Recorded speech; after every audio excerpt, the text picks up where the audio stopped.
Domenico Scarlatti. With a reputation that named him one of the most imaginative and influential composers of the 17th century, it's hard to deny Scarlatti's place in music royalty.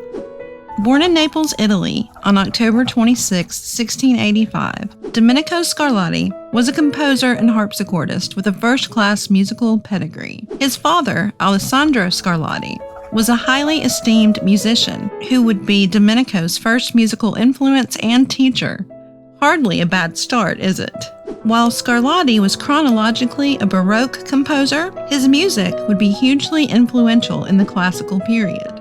Scarlatti is one of the very few Baroque composers that was able to transition to the classical style.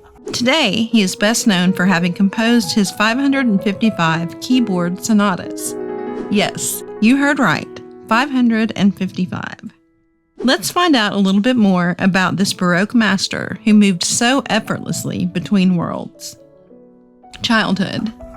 Scarlatti shares the same birth year as Johann Sebastian Bach and George Friedrich Handel, so it looks like 1685 was a heck of a year for producing musical genius. Domenico Scarlatti was the sixth son of a venerated composer and musician, Alessandro Scarlatti, who was also his first music teacher. Alessandro Scarlatti was famous for his operas and chamber cantatas. He is credited with starting the Neapolitan School of Opera, and it's widely recognized as its most significant representative. Domenico Scarlatti showed musical ability very early in his childhood, a trait that certainly seemed to run strong in this family line.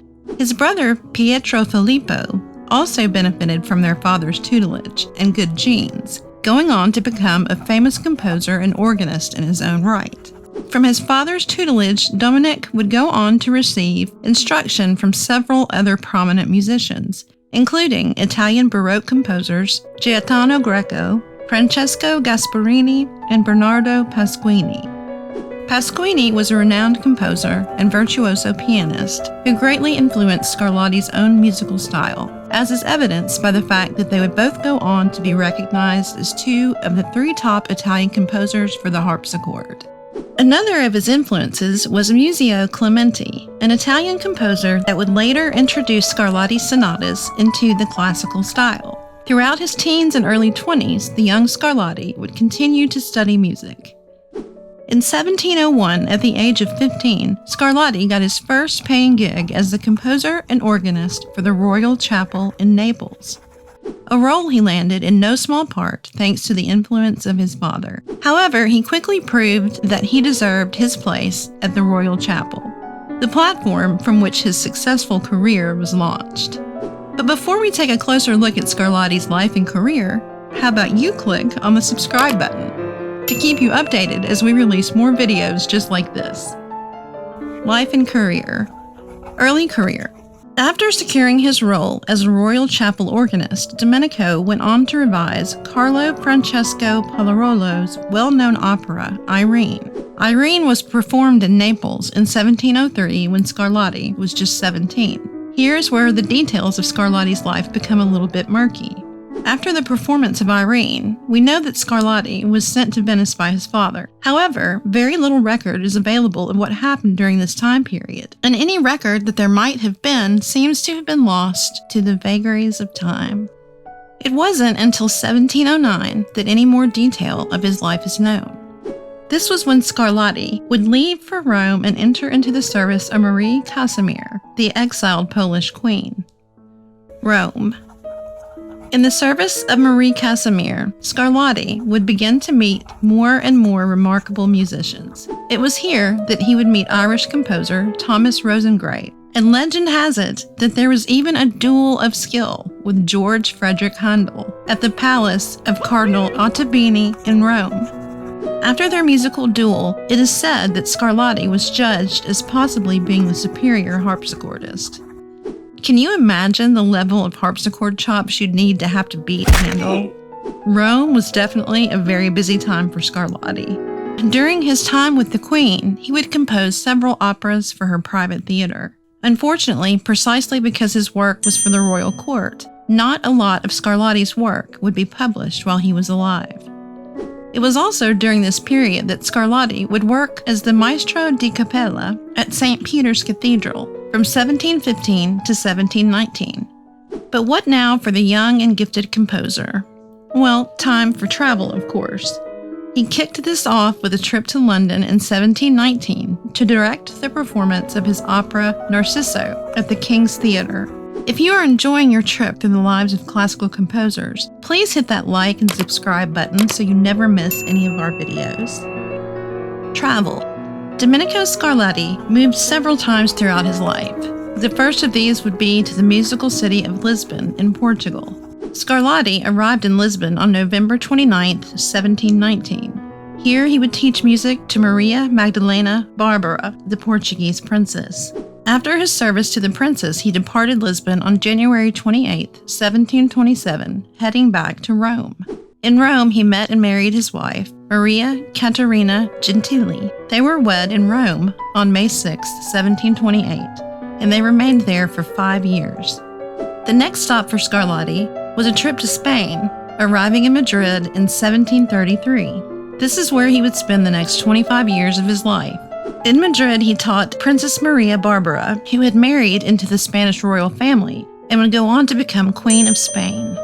After the death of his wife, with whom he had 5 children, Scarlatti went on to marry Anastasia Maxardi Jimenez.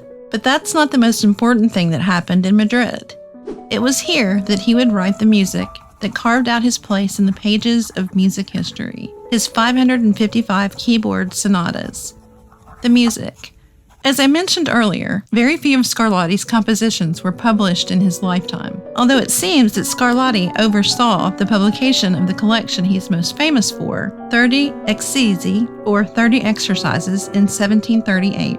The publication received a warm welcome in Europe, with his work being praised by preeminent English music writer Charles Burney. But it was the 555 keyboard sonatas that were, and still are, his most notable works. The sonatas are all single movements and are mostly written for harpsichord or pianoforte, although there are 4 written for the organ. The sonatas were also usually in binary form.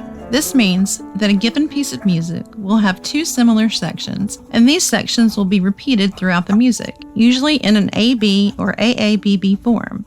This is characteristic of the Baroque period. The father of flamenco?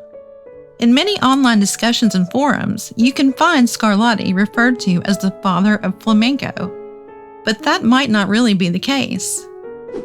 Scarlatti was most certainly influenced by Spanish dance music styles, and you can see these woven effortlessly into his work. Sonatas K105, K107, and K175 are commonly said to be flamenco sonatas.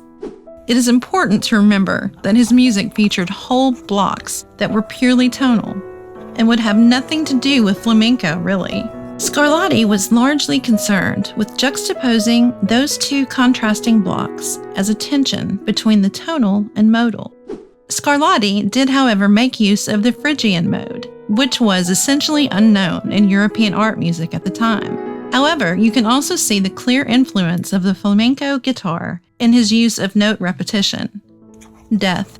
Scarlatti would live out the remainder of his days in Madrid, passing away on July 23, 1757, at his home in Calle Legantinos.